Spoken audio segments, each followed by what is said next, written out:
इधर कर लेंगे जहां दिल्ली के पूर्व मुख्यमंत्री अरविंद केजरीवाल प्रेस कॉन्फ्रेंस कर रहे हैं। क्या कुछ कह रहे हैं, सुनवा देते हैं आपको।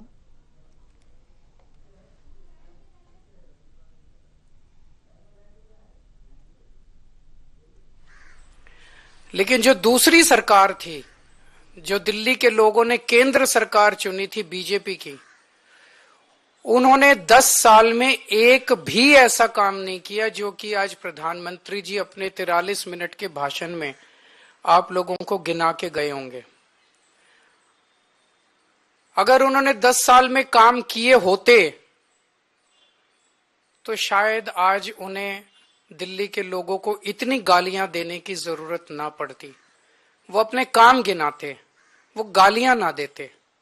जो व्यक्ति काम करता है वो गाली नहीं देता। जब कोई आदमी काम नहीं करता तो फिर उसे गालियां देनी पड़ती है। वो गालियों के बस पे चुनाव लड़ता है।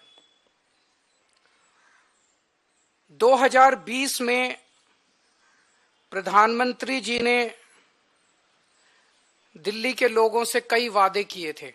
2020 के विधानसभा चुनाव में भी आए थे। ये बीजेपी का संकल्प पत्र है।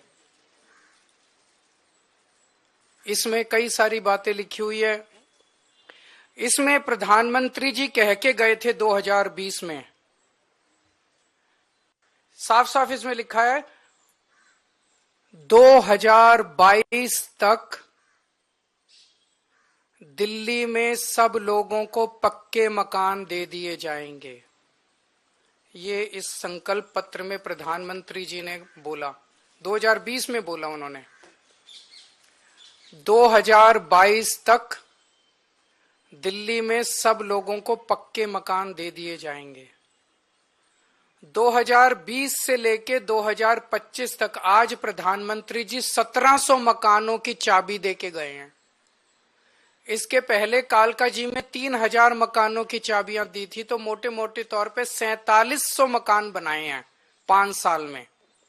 4700 मकान बनाए हैं 5 साल में। दिल्ली में 4 लाख झुग्गियां हैं, 15 लाख लोगों को मकान चाहिए। 4700 मकान इन्होंने 5 साल में बनाए हैं। मुझे लगता है कि शायद 200 साल का प्रोग्राम बीजेपी ने बनाया है। ये संकल्प पत्र 5 साल का नहीं है, 200 साल का है। 200 साल भी इस रेट पे अगर 5-5 साल में 1700 मकान बनेंगे, तो ये जो झुग्गी झुग्गी में जाके कह रहे हैं पक्के मकान देंगे, तो अगले 1700 मकान जो हैं वो 2030 के चुनाव के पहले बन के तैयार होंगे। और शायद वो देने की जरूरत भी ना पड़े, जिस तरह से ये झुग्गियां उजाड़ रहे हैं। पिछले 5 साल के अंदर इन लोगों ने झुग्गियां तोड़ तोड़ के 2,78,796 लोगों को बेघर कर दिया। प्रधानमंत्री जी वादा करके गए थे मैं तुमको पक्के मकान दूंगा, लेकिन धोखा दिया, पीठ में छुरा घोंपा। लोगों के बच्चों को सड़क पे लाके, कितने सारे ऐसे इनके नेता जाते हैं झुग्गियों में सोते हैं, और 2 महीने के बाद उन्हीं झुग्गी वालों को उनकी झुग्गियां तोड़ के उनके बच्चों को सड़क के ऊपर, भरी ठंड के अंदर सड़क के ऊपर सोने को मजबूर कर देते हैं। 2,78,796 लोगों को इन्होंने 5 साल के अंदर बेघर किया। आज मैं आपको लिख के दे रहा हूं, मेरी बात नोट कर लेना। 2030 के चुनाव में अगर इन लोगों को वोट दे दिया, 2030 के चुनाव के पहले दिल्ली की सारी झुग्गियां तोड़ देंगे। 1700 फ्लैट भी नहीं देने वाले अगले 2030 के चुनाव तक। ये सारी झुग्गियां तोड़ देंगे। एक भी पक्का मकान ये लोग नहीं देने वाले। ये लोग गरीबों के दुश्मन हैं ये लोग। और जो 3000 कालका जी में मकान दिए हैं इन्होंने, एक बारी जाके देख लो, नरक से भी बदतर है वो। लोग कह रहे हैं इससे तो झुग्गी अच्छी थी, पक्के मकान क्या दिया। नरक से भी बदतर दशा है वहां पे। लोगों की न सीवर है, न पीने का पानी है, कुछ भी नहीं है वहां पे। पूरी बुरी हालत है वहां पे लोगों की जो कालका जी के अंदर रह रहे हैं।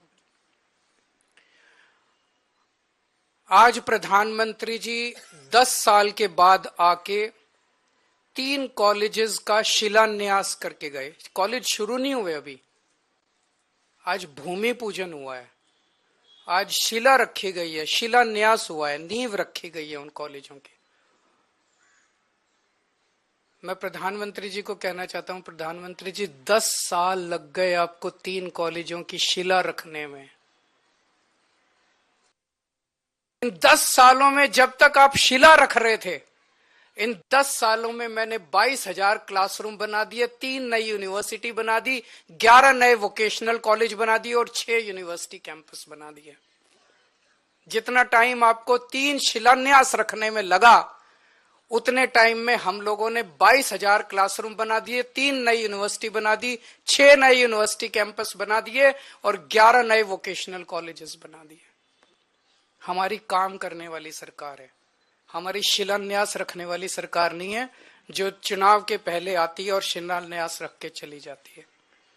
मैं प्रधानमंत्री जी को कहना चाहता हूं, आप तो इतने ताकतवर आदमी हैं, आपके पास अथाह पैसा है, भारत सरकार के पास अथाह पैसा है, आपके पास इतनी पावर है, अथाह पावर है। एलजी आपका, पुलिस आपकी, 7 एमपी दिल्ली के आपके। मैंने 3 नई यूनिवर्सिटी बनाई, आप 30 नई यूनिवर्सिटी बनाते दिल्ली के अंदर, और आज आपको हमें गालियां देने की जरूरत नहीं पड़ती। आज आप दिल्ली के अंदर आते, दिल्ली के लोग आपको सर आंखों पे उठा लेते। मैं प्रधानमंत्री जी को कहना चाहता हूं, मैंने 22,000 क्लासरूम बनाए, आप 1 लाख क्लासरूम बना देते प्रधानमंत्री जी, लंबी लकीर खींचते। केजरीवाल ने इतना काम किया, उसके सामने लंबी लकीर खींच देते, केजरीवाल छोटा बन जाता। लोग आपकी वाह वाह करते। आपको मुझे गाली 39 मिनट तक आपको गालियां देने की जरूरत ना पड़ती अगर आप कुछ काम करके दिखाते। प्रधानमंत्री जी, आपकी वाह वाह होती। मैंने 530 मोहल्ला क्लिनिक बनाए 5 साल के अंदर दिल्ली में, आप 5,000 मोहल्ला क्लिनिक बना देते प्रधानमंत्री जी, आपकी वाह वाह होती दिल्ली के अंदर। केजरीवाल को, आम आदमी पार्टी को, झाड़ू को कोई पूछता ही नहीं। आपको मुझे गाली देने की जरूरत नहीं पड़ती। अगर आप, मैंने 5 नए अस्पताल बनाए पिछले कुछ सालों में, आप 50 नए अस्पताल बनाते दिल्ली के अंदर, प्रधानमंत्री जी आपकी वाह वाह होती। लोग कहते भाई प्रधानमंत्री ने बड़ा, आपको आज 39 मिनट तक केजरीवाल को और मोहल्ला आम आदमी पार्टी को और दिल्ली के लोगों को गालियां देने की जरूरत नहीं पड़ती। पिछली बार याद करो, इसमें भी लिखा हुआ है, इनके संकल्प पत्र में लिखा है, 40 पूर्वांचली समाज के साथ सबसे बड़ा धोखा किया है भारतीय जनता पार्टी ने। सबसे बड़ा धोखा पूर्वांचली समाज के साथ किया। हमारे उत्तर प्रदेश और बिहार के गरीब भाई दिल्ली में आते हैं, या तो पढ़ने आते हैं या नौकरी ढूंढते हुए आते हैं। उन्हें दिल्ली में किराए पे रहने के लिए जगह नहीं मिलती, तो वो कच्ची कॉलोनियों के अंदर सस्ते किराए पे या तो ले लेते हैं जगह, और या खरीद लेते हैं सस्ती कच्ची कॉलोनियों के अंदर। तो कच्ची कॉलोनियों में दिल्ली के अंदर लगभग मोटे मोटे तौर पे सब पूर्वांचल समाज के लोग रहते हैं। दिल्ली के अंदर कच्ची कॉलोनियों में 2014 के पहले कोई काम नहीं होता था, नरक की जिंदगी थी। 10 साल के अंदर आम आदमी पार्टी की सरकार ने लोगों को इज्जत और सम्मान की जिंदगी दी। हमने अपने पूर्वांचल समाज के भाइयों के लिए सड़कें बनाई, गलियां बनाई, स्ट्रीट लाइट्स लगवाई, नालियां बनवाई, सीवेज सिस्टम दिया, पानी की पाइपलाइन बनवाई, सीसीटीवी कैमरे लगवाए, मोहल्ला क्लिनिक बनाए, अस्पताल बनाए, स्कूल बनाए, उनको इज्जत की जिंदगी दी।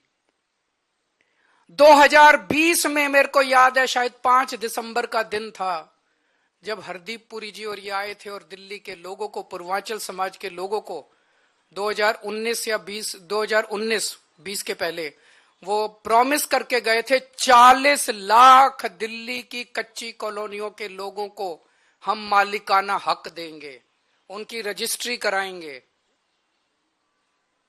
5 साल में 25,000 लोगों की रजिस्ट्री हुई है, 40 लाख के मुकाबले 25,000 लोगों की।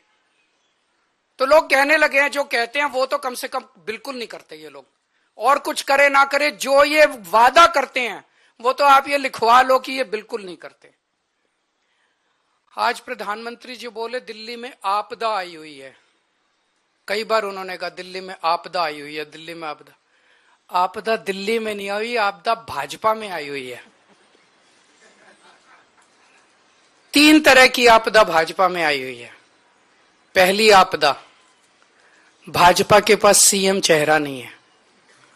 दूसरी आपदा, भाजपा के पास नैरेटिव नहीं है, उन्हें पता ही नहीं चुनाव किस मुद्दे पे लड़ना है। तीसरी आपदा, भाजपा के पास कोई भी एजेंडा नहीं है इस चुनाव के लिए। तो 3 आपदा भाजपा के अंदर आई हुई है और एक आपदा दिल्ली में आई हुई है, वो है कानून व्यवस्था। दिल्ली के अंदर खुलेआम गैंगस्टरों की गोलियां चल रही हैं, लेकिन अमित शाह को सुनाई नहीं दे रही। दिल्ली के अंदर महिलाएं रो रही हैं, चीख रही हैं, चिल्ला रही हैं, उनकी चीख पुकार अमित शाह के और मोदी जी के कानों तक नहीं पहुंच रही। व्यापारी रो रहे हैं, व्यापारी दया की भीख मांग रहे हैं, गैंगस्टरों से व्यापारी जो है सुरक्षा मांग रहे हैं, लेकिन इनके कानों तक उनकी आवाज नहीं पहुंच रही। मैं प्रधानमंत्री जी से निवेदन करना चाहूंगा कि अपने अमित शाह जी को कहिए, अगर उनको थोड़ा सा समय सरकारें तोड़ने, जोड़ने, एमएलए खरीदने से समय मिल जाए तो थोड़ा सा समय दिल्ली की कानून व्यवस्था पे भी दे दें। और जो काम दिल्ली सरकार कर रही है शिक्षा में, स्वास्थ्य में, बिजली में, पानी में, महिलाओं के लिए, बुजुर्गों के लिए, उस काम को लोग आपदा नहीं आशीर्वाद कहते हैं। अगर आपका कोई प्रश्न है तो आप।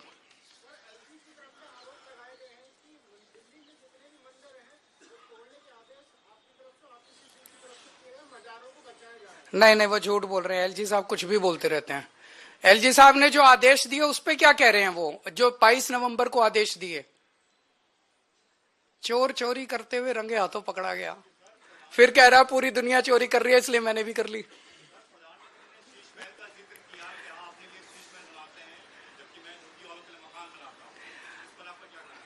₹2700 करोड़ का अपने लिए घर बनाने वाला, 8400 करोड़ रुपए के हवाई जहाज में घूमने वाला, 10 लाख रुपए के सूट पहनने वाला व्यक्ति, उसके मुंह से शीश महल की बातें अच्छी नहीं लगती।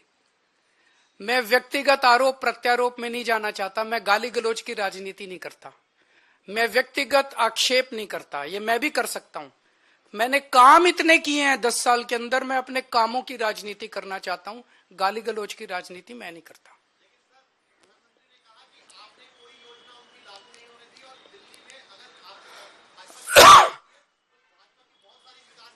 हमारे सामने एक ही मकसद होता है, दिल्ली के व्यक्ति का कैसे फायदा होगा। अगर दिल्ली के व्यक्ति का फायदा, आम आदमी का फायदा केंद्र सरकार की योजना से होता है, हम केंद्र की योजना लागू कर देंगे। अगर हमें लगता है कि मध्य प्रदेश की सरकार ने कोई अच्छी योजना लागू कर दी, हम उसे दिल्ली में लागू कर लेंगे। हमें लगता है तमिलनाडु की सरकार ने कोई अच्छी योजना लागू कर ली, हम उसे लागू कर देंगे। हम इस चक्कर में नहीं करता तेरी योजना मेरी योजना, तेरी योजना मेरी, हम इस राजनीति में नहीं पड़ते। वो लोग कह रहे हैं हमारी योजना लागू नहीं की। दिल्ली की आयुष्मान भारत की बात कर रहे हैं ना, हमने कई बार बता दिया कि किस तरह से आयुष्मान योजना दिल्ली के आयुष्मान योजना कहती है जिसके पास स्कूटर है, जिसके पास कार है, जिसके पास पक्का मकान है, जिसके पास टीवी है, जिसके पास फ्रिज है, उसको अस्पताल की सेवाएं नहीं मिलेंगी। बचा कौन दिल्ली में, बता दो कोई? एक मिनट, कोई बचा ही नहीं। हमारी योजना कहती है जिसके पास मर्सिडीज गाड़ी है उसका भी इलाज हम फ्री में कराएंगे। बताओ क्या दिक्कत है? हमारी योजना अच्छी कि उनकी योजना? मैं करा दूंगा, आ जाओ,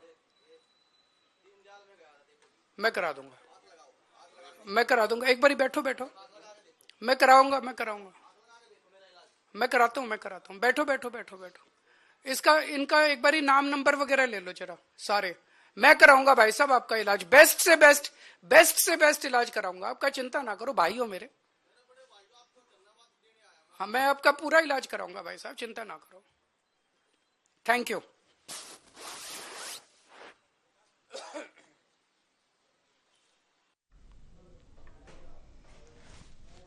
तो अरविंद केजरीवाल को सुन रहे थे आप, जहां उन्होंने एक तरफ दिल्ली की कानून व्यवस्था को लेकर के अमित शाह पर हमला बोला, वहीं दूसरी ओर बीजेपी की केंद्र सरकार पर तमाम मुद्दों को लेकर के निशाना साधा। साथ ही साथ जनता से दिल्ली विधानसभा चुनाव में बीजेपी को वोट न देकर के आम आदमी पार्टी के पक्ष में वोट करने की अपील भी करते हुए नजर आए।